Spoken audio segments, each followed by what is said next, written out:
In the Strait of Hormuz, a tanker sits at anchor. Its hull is loaded with 1 million barrels of crude oil, enough to power South Korea for nearly 4 days. The ship has not moved in 72 hours. Its captain is waiting for clearance that may not come, because somewhere above him, in the diplomatic infrastructure that governs the world's most critical waterway, the signals are contradictory. American naval vessels are conducting patrol maneuvers to the east. An Iranian Revolutionary Guard speedboat circled the tanker twice yesterday morning. Oil traders in Singapore and London are watching the ship's AIS transponder like it is the only signal that matters. And in this moment, in a very real sense, it is. The global price of crude oil moved $4, 80 in 40 minutes this morning. Not because of the ship, not entirely, but because the ship is a symbol of something much larger, a window of instability that has opened in the Middle East that has every energy market, every logistics firm, every central bank treasurer recalculating their exposure. And here is what the mainstream media is not telling you. While every financial desk in the world is watching that tanker, while every geopolitical analyst is drawing maps of Iranian missile ranges, while every cable news chyron screams about Hormuz, China is making a move. A quiet, methodical, enormously consequential move. A move that is being executed not in spite of this chaos, but because of it. By the end of this video, you will understand exactly 3 things. You will understand what China is doing in the economic and infrastructure domains that the Iran crisis is providing cover for.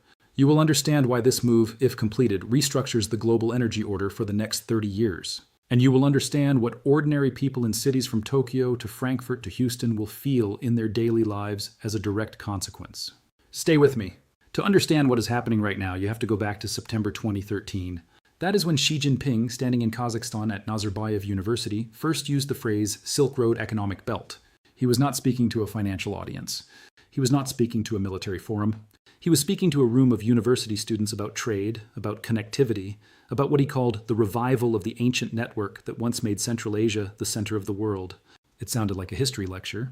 It was, in fact, a strategic declaration. By 2015, China had formalized that declaration into what it called the Belt and Road Initiative, BRI. A $1 trillion infrastructure program spanning 68 countries, eventually expanding to include more than 140. Ports, railways, pipelines, fiber optic cables, power plants. China would finance them, build them, and in many cases operate them through long-term lease or equity arrangements. The Western reaction for years was a mixture of skepticism and dismissal. It was called a debt trap. It was called an illusion. It was called unsustainable. What it actually was patient. Now move forward to 2019. The United States, under the Trump administration, launches a maximum pressure campaign against Iran. Sanctions tighten dramatically. Oil exports from Iran collapse from roughly 5 million barrels per day to under 300,000. The Gulf states, Saudi Arabia, the UAE, Kuwait, watch this unfold and simultaneously recalibrate their own strategic mathematics. Some hedge toward Washington. Others begin quietly expanding the conversations they are having with Beijing. In 2020, a document leaks. A 25-year comprehensive cooperation agreement between China and Iran, reportedly worth $400 billion over its term. Oil in exchange for infrastructure.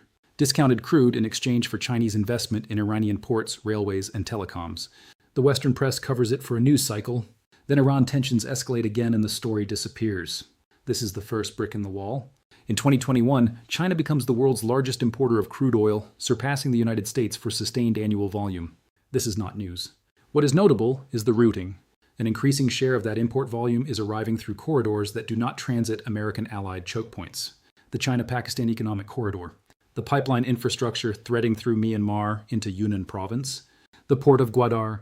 In 2022, Russia invades Ukraine. Western sanctions remove Russia from the SWIFT financial messaging system. China does not join the sanctions. China does not condemn the invasion. China increases its purchases of discounted Russian oil, taking on supply that European buyers abandon almost overnight. By 2023, China is buying Russian crude at discounts estimated between $12 and $18 per barrel below Brent. The conversation in Washington is about Ukraine. The conversation in Beijing is about what a sanctions isolated energy exporter looks like as a supply chain, and how to build more of them. Now we are at the current crisis. Iran tensions have spiked. Hormuz is in question. The global energy market is in acute anxiety. And China, which has been assembling the infrastructure, the supply relationships, and the financial architecture to route energy outside Western-controlled systems, has everything it needs to accelerate. This is the move. Let us now examine exactly what it looks like. The military dimension of the current Hormuz tension is real, and it requires precise understanding. The Strait of Hormuz is 21 miles wide at its narrowest navigable point. Through that 21-mile bottleneck flows approximately 21 million barrels of oil per day, roughly 21% of global petroleum liquids consumption. There is no alternative that can absorb that volume. The summed pipeline through Egypt handles 8 million barrels per day. The east-west pipeline across Saudi Arabia can move 5 million. The math does not work. If Hormuz closes, the shortfall is not addressable through existing infrastructure. It would be the largest single supply shock in the history of the oil market. Iran's doctrine for Hormuz is well documented. It is called the sea denial strategy, and it does not require Iran to win a naval engagement with the United States. It requires only that Iran make the strait economically irrational to transit. The tools for this include fast attack craft. The Islamic Revolutionary Guard Corps Navy deploys hundreds of small, highly maneuverable vessels that can be deployed in swarming patterns. It includes anti-ship missiles. The Noor, Iran's domestically produced anti-ship missile, is derived from the Chinese C-802 and has an estimated range of 170 kilometers. The Qadir, a more recently deployed variant, extends that range further. These are not systems that can destroy a U.S. carrier strike group. They are systems that can destroy a tanker. There is a meaningful distinction between those two facts that military strategists spend a great deal of time on. The United States Navy can suppress Iranian anti-ship capability in a sustained campaign. What it cannot do cheaply is guarantee the continuous safety of every commercial vessel transiting the strait during the period before that suppression is achieved. And that gap, that window of commercial risk, is enough to spike insurance premiums, redirect shipping, and cause exactly the kind of price signal that radiates through global energy markets. The most recent escalatory development involves what American and Allied naval intelligence sources have described as Iranian mining activity in the southern approaches of the strait. Not confirmed, not publicly named as such by the Pentagon, but referenced obliquely in maritime warnings issued to commercial shipping over the past several weeks. This is the significant detail. Mining is not new in this context. Iran mined the Persian Gulf during the tanker war of the 1980s. But there is something different this time. Here is something that no military strategist had fully modeled in the previous Hormuz crises of 2012 and 2019. The correlation between Hormuz tension and Chinese infrastructure investment in alternative routing. In both prior crises, China imported roughly 70% of its Gulf crude through Hormuz. That number, as of the most recent data available, is closer to 58%. The Malacca routing through the China-Pakistan Economic Corridor, the direct pipeline from Central Asian producers into Xinjiang, and the expanded refinery relationships with Russian and West African suppliers have each taken a slice. Not enough to make China immune from a Hormuz closure, but enough to make China meaningfully less exposed than it was, and more importantly, enough to give Chinese officials the ability to say to Gulf producers, "We have alternatives. What do your alternatives look like?" That threshold has now been crossed. China is no longer simply a dependent consumer of Hormuz transiting oil. It is a party with optionality. And in energy geopolitics, optionality is leverage. Watch what Beijing is doing with the Shanghai Petroleum and Natural Gas Exchange. Watch the volume of crude oil contracts being denominated in renminbi. Watch the incremental accumulation of strategic petroleum reserve capacity in Chinese facilities in Xinjiang and in the Zhoushan offshore storage complex near Shanghai. These are the strategic signals. The market is watching the tanker. The strategists are watching Beijing. Let me put this in concrete terms because this is where the geopolitical story becomes your story. The morning the latest Hormuz tension spiked, Brent crude moved from $78 per barrel to $87 per barrel inside 4 trading sessions. That is an 5% move. On its own, a price move of that magnitude in crude oil translates, through a transmission mechanism that takes roughly 6 to 10 weeks to reach the retail level, to a gasoline price increase of approximately 25 to 35 cents per gallon in the United States, and proportionally higher in Europe and Asia, where petroleum tax structures amplify the impact. But the crude oil price is only the first-order effect. The second-order effect is in shipping. The Baltic Dry Index, which measures the cost of moving bulk commodities by sea, has moved significantly in response to Hormuz uncertainty. Tanker day rates for very large crude carriers, the largest class of oil tanker, capable of carrying 2 million barrels, have spiked from a baseline of roughly $35,000 per day to over $60,000 in the past 2 weeks, as insurance underwriters have added war risk premiums and as some operators have begun voluntarily rerouting around the strait entirely, adding 3,000 miles and approximately 10 additional days of transit time per voyage. Those additional costs are not absorbed by the shipping companies. They are passed directly to the refineries that buy the oil and then to the consumers who buy the products. The countries most exposed to a sustained Hormuz disruption are not the United States. The United States, since its shale revolution beginning in 2008 and reaching full production scale by 2012, has reduced its dependence on Gulf crude dramatically. The countries most exposed are the ones you do not hear about in the mainstream coverage. Japan imports approximately 90% of its crude from the Gulf region, with roughly 83% of that transiting Hormuz. Japan holds approximately 254 days of strategic petroleum reserve, among the highest in the world, but that reserve is a buffer, not an alternative. India imports approximately 20 to 25% of its crude from Gulf sources through Hormuz, with strategic reserves in the range of just 9 to 10 days of import cover. South Korea sits at approximately 40 to 45 days of cover. These are the nations that face the most severe economic pressure from a sustained closure, and they know it, and Beijing knows it, and that shared knowledge is doing work in every back-channel diplomatic conversation happening right now. China, by contrast, has been aggressively building its strategic petroleum reserve since 2014. Estimates of Chinese SPR volume range from 900 million to over 1 billion barrels, enough to cover roughly 90 days of import needs. China has also been quietly expanding commercial storage infrastructure at Zhoushan, at Dalian, and at multiple undisclosed inland sites.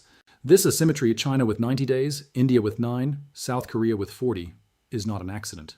It is infrastructure policy as geopolitical preparation. This is not abstract economics.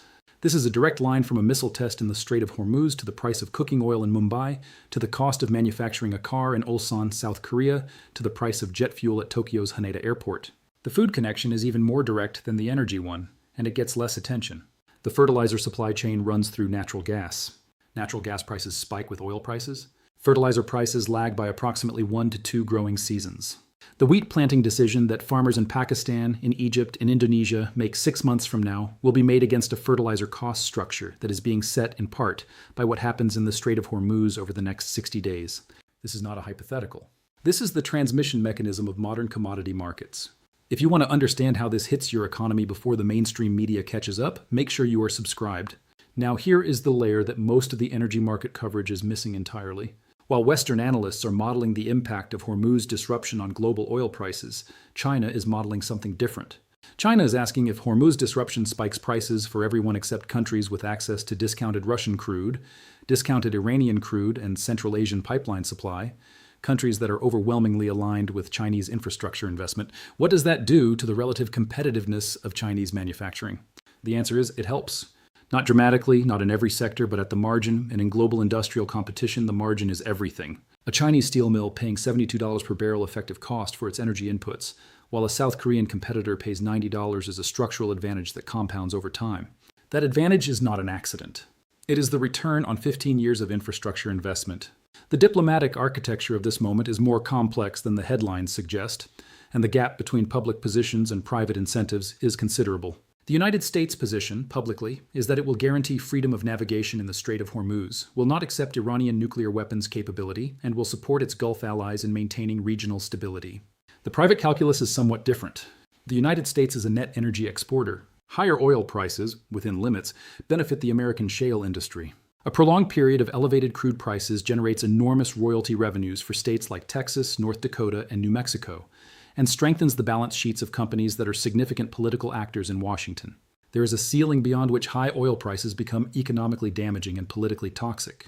But between $80 and $95 per barrel, the incentive structure for American energy policy is not purely aligned with de-escalation. Saudi Arabia's position is similarly layered. Riyadh publicly supports stability and open navigation. Privately, Saudi Arabia's entire fiscal model, its Vision 2030 social contract, its sovereign wealth fund investment pipeline, its domestic subsidy structure, depends on oil at or above $80 per barrel. The Saudi break-even price for fiscal balance is estimated at approximately $81 per barrel by the International Monetary Fund. At $87 Brent, as of this week, the kingdom is above water but not comfortable. Riyadh has every incentive to prevent actual closure of Hormuz, which would be catastrophic, but very little incentive to push aggressively for the kind of diplomatic resolution that would send prices back to $65. Iran's position involves a domestic political constraint that is rarely acknowledged in Western coverage. The Iranian government, under ongoing economic pressure from sanctions, is not unified on the Hormuz question. The Revolutionary Guard and the hardline faction of the political establishment have historically derived institutional power and funding from periods of elevated tension. The moderate pragmatist faction, represented in various forms over the years by technocrats and former officials, understands that the Iranian economy cannot indefinitely absorb the compound damage of sanctions and self-imposed isolation. These two factions are not reconciled, and any diplomatic engagement with Iran must account for the fact that the entity across the table is not a monolith. China's diplomatic position is publicly one of neutrality, urging all parties toward dialogue, opposing unilateral sanctions, emphasizing the importance of respecting Iranian sovereignty. The private incentive is to keep the crisis at exactly its current temperature.